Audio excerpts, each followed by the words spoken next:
అందరికీ నమస్కారం. ఈ వీడియోను స్కిప్ చేయకుండా చివరి వరకు చూస్తారని ఆశిస్తున్నాను. ఈ వీడియో గనక మీకు నచ్చినట్లయితే లైక్ చేయడం మాత్రం మర్చిపోవద్దు. ఇంకా ఈ ఛానల్ని ఎవరైనా సబ్స్క్రైబ్ చేసుకోకపోతే దయచేసి సబ్స్క్రైబ్ చేసుకోండి. పురాతన కాలంలో ఒక అందమైన బౌద్ధ మందిరంలో ఆనంద అనే ఒక యువ భిక్షువు ఉండేవాడు. కానీ అతను అత్యంత బద్ధకస్తుడు. మిగతా భిక్షువులు ఆలయం శుభ్రం చేస్తున్నప్పుడు ఇతను తప్పించుకునే మార్గం చూసేవాడు. మంచి ఆహారం తిన్న తరువాత నిద్ర ముంచుకు వస్తుందని వంకలు చెప్పేవాడు. ధ్యానం చేస్తున్నట్లు కళ్ళను మూసుకునేవాడు, కానీ నిజానికి మగతతో ఉండేవాడు. ఒకరోజు ప్రధాన భిక్షువు చూసినప్పుడు ఆనంద వృక్షం కింద పడుకొని ఉన్నాడు. మిగతా భిక్షువులు కోపం వచ్చి బుద్ధుని వద్దకు వెళ్ళి ఫిర్యాదు చేశారు. భగవాన్, ఇతడు ఎప్పుడూ బద్ధకంగా ఉంటాడు, మందిరానికి ఏ పని చేయడు, ఇతనికి మార్గాన్ని చూపించండి అని బుద్ధుడితో వేడుకుంటారు. బుద్ధుడు హాస్యంతో నవ్వి ఆనందను తన వద్దకు రావాలని పిలిపించాడు. సాయంత్రానికి ఆనందుడు బుద్ధుని వద్దకు వెళ్ళగా బుద్ధుడు ఇలా అడిగాడు, ఆనంద, నీవు ఎందుకు బద్ధకంగా ఉంటావు?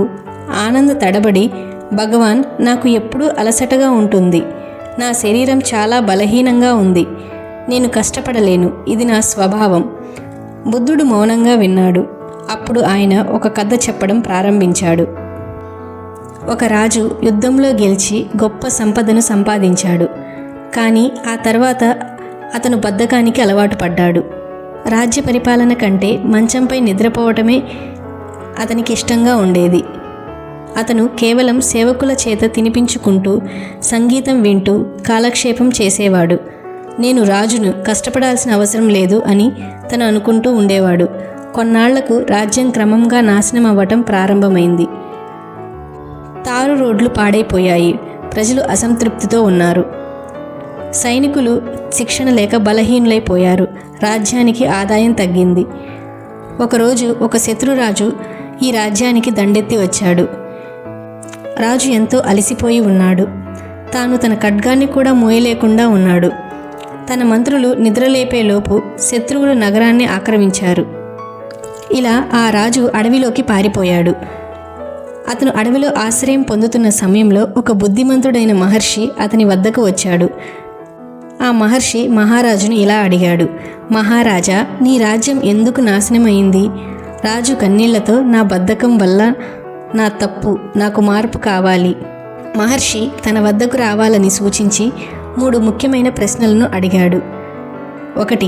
నిజంగా నీకు విశ్రాంతి అవసరమా, లేక బద్ధకం నిన్ను గెలిచిందా? 2. నేడు నీ లక్ష్యం కోసం ఏదైనా ఒక్క అడుగైనా వేశావా? 3. నీ జీవితాన్ని మెరుగుపరచడానికి ఈరోజు నువ్వేమైనా చేశావా? రాజు ఈ ప్రశ్నలను ప్రతిరోజు తనకు తాను అడిగేలా చేసుకున్నాడు. ఇలా కొద్ది నెలలు అతను శిక్షణ తీసుకున్నాడు. నూతన ఉత్సాహంతో పరిపాలన చేయడం ప్రారంభించాడు. తన బలగాన్ని తిరిగి నిర్మించుకున్నాడు. చివరకు తన రాజ్యాన్ని తిరిగి సంపాదించుకున్నాడు. ఈ కథ విన్న అనంతరం ఆనంద తన జీవితాన్ని మార్చుకోవాలని నిశ్చయించుకున్నాడు. భగవాన్, ఇప్పుడు అర్థమైంది, కానీ నేను ఎలాగ మారాలి అని అడిగాడు.